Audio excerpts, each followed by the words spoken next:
All right. Now, I know that I said let's dive in, but we got to know what we're diving into. So I talked about me a little bit. Let's talk about what is it that we're diving into. What are the steps that you should have as a company to feel organized, feel a sense of harmony, etc., to accomplish your goals? So this I actually just drew on my iPad. So it's not officially done, but this is what I have to work with right now. So we're going to go with it. This here, I don't even know what it's called yet, but once I do, I'll let you know. If you have any thoughts on what this is called, let me know. It definitely needs a name. Okay, but this here is a visual of the 12 steps that you need to have in order to have a complete business. And each of these parts, so this circle here, this inside circle here, this white base here, this tip of this diamond pyramid thing, whatever it is, this outside thing, all of that has meaning. And we're going to dive into what those are. And as you see this again and again, hopefully it will help you ground into your business and know, okay, I really need to focus on step number 6 today, etc. So what are these here? 12 steps. Why, qualify, system, KPIs. Well, if you don't know what the heck that is, I'm going to explain it in detail. Critical drivers, standard operating procedures, assign, data, report, audit, objective decision-making, and organization. So from a very high level, like here's the definition of what it is. I'm going to go through each of those 12 steps for you, just so you have an idea as we dial in what you can expect. All right, so the first step is this outside circle why. And I'm kind of just going to read what's here, and you can read it too, but your business is going to evolve and change. But your why, or your just cause, the reason you're doing your business, should be constant. So for example, I know someone who was in pest control and he shifted to solar. His service changed, but the reason he's doing what he's doing remained constant. And that's going to be really important. So essentially, nothing should enter your business unless first it aligns with your why. What is your why? We're going to talk about that. Step number 2, qualify. Your business should actually qualify as a business worth working on. And that's really important. A lot of people, they find something that aligns with their why, and they force something in a business that either people don't need, it's not in demand, you can't make money with it, or it's too small, you can't scale with it.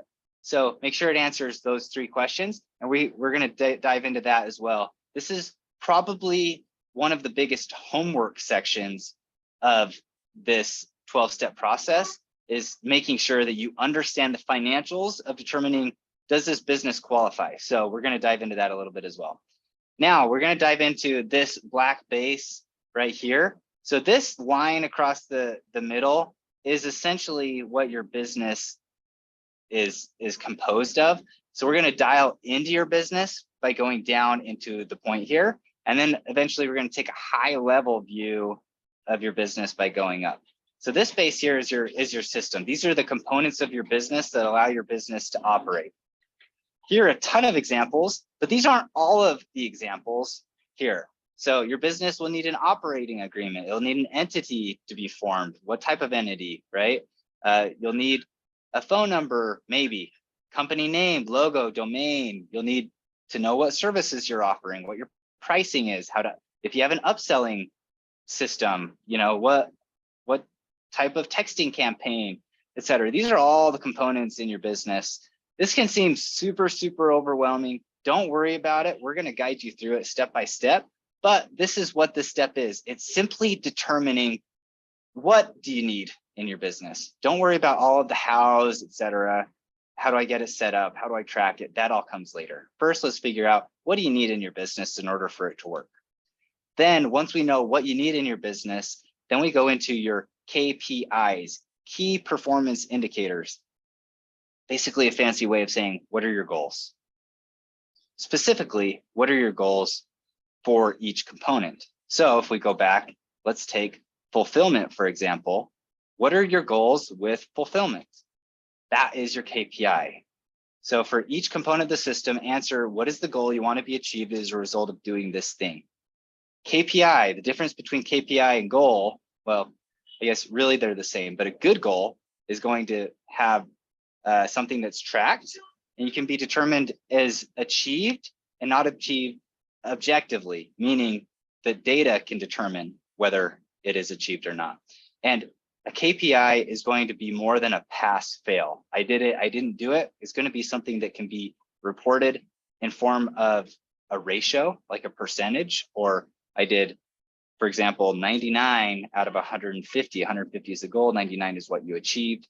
That the ratio would be how you would determine whether a KPI is a good KPI or not.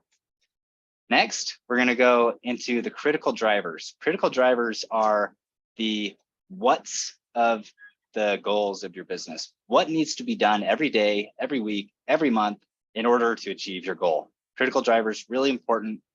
As we dive even deeper, standard operating procedures are the hows. So we know what needs to be done. We know the goal that we want to be achieved, but how do those things need to be done? And if they're not done, what are the consequences of them not being done correctly? Now, SOP, standard operating procedure, as you guys do these things and put these SOPs together for each component, that's going to build up to be a lot of SOPs. You don't want those all separate. You want to bring them all together into your company handbook. So that is what a company handbook should be, not just, hey, this is our culture, this is our dress code, blah, blah, blah, blah, blah. It really should be, what is our goal? What needs to happen? And how do we do that? And what are the consequences if it's not done correctly?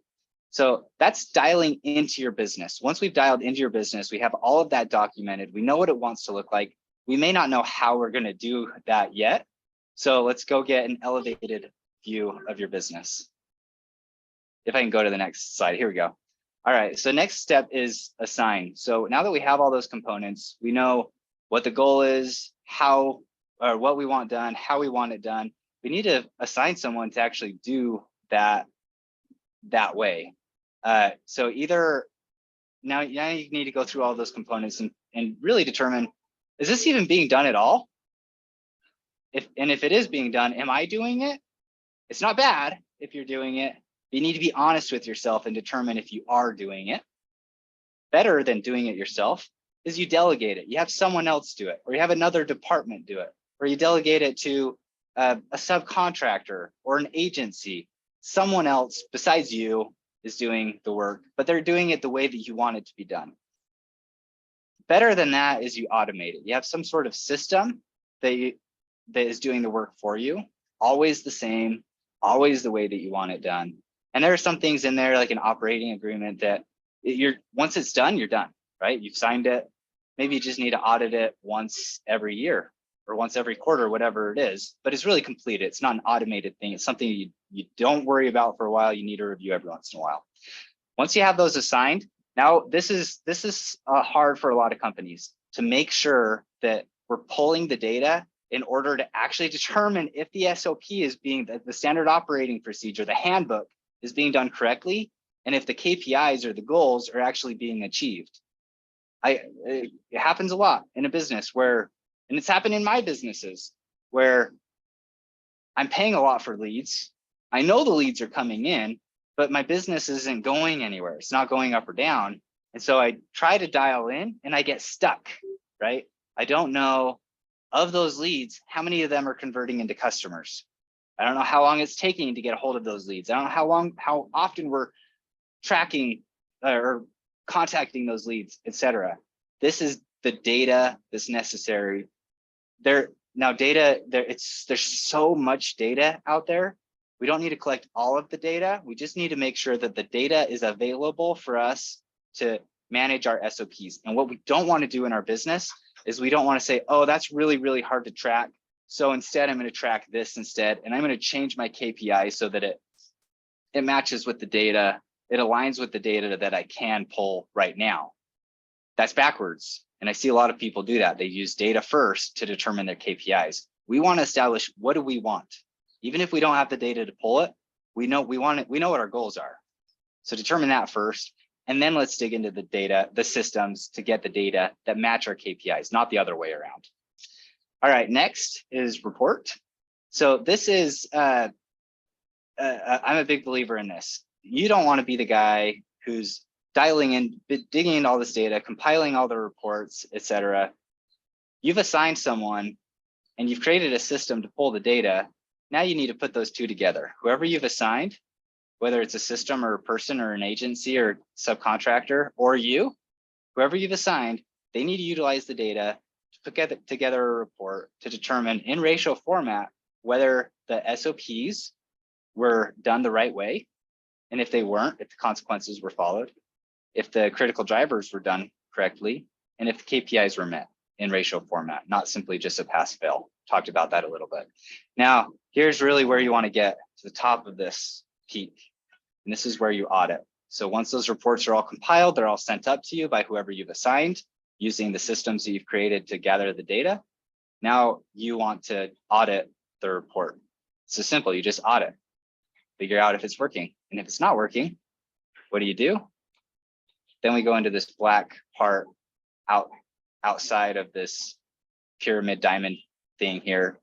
And it's black because this is the kind of the dark part of business where you need to make decisions based off of the data and the report, not based off of your gut. Most of the time, at least if you follow these steps correctly. Throughout the process, you might need to make some gut decisions. But once you get the data, you need to make the decisions based on the data. That's called objective decision making. So you need to determine what steps need to be taken. And a lot of times this is dark because you think you've done everything here, dialed into the business, created all those SOPs. It took a lot of time, it took a lot of effort.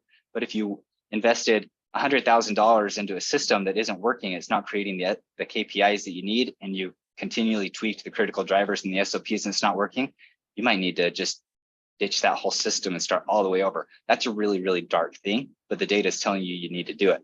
So, and that can happen for a lot of components. Sometimes you need to fire someone, you need to hire additional help. This is the work part of it where, okay, everything should be good.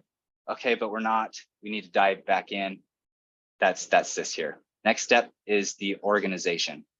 So as you make these objective decisions and you continue to tweak your KPIs, critical drivers, SOPs, then if you don't, first of all, you're going to have disorganization. But as you continue to tweak those, and you have a process for managing those tweaks, then you're going to have a business that's very organized, very live.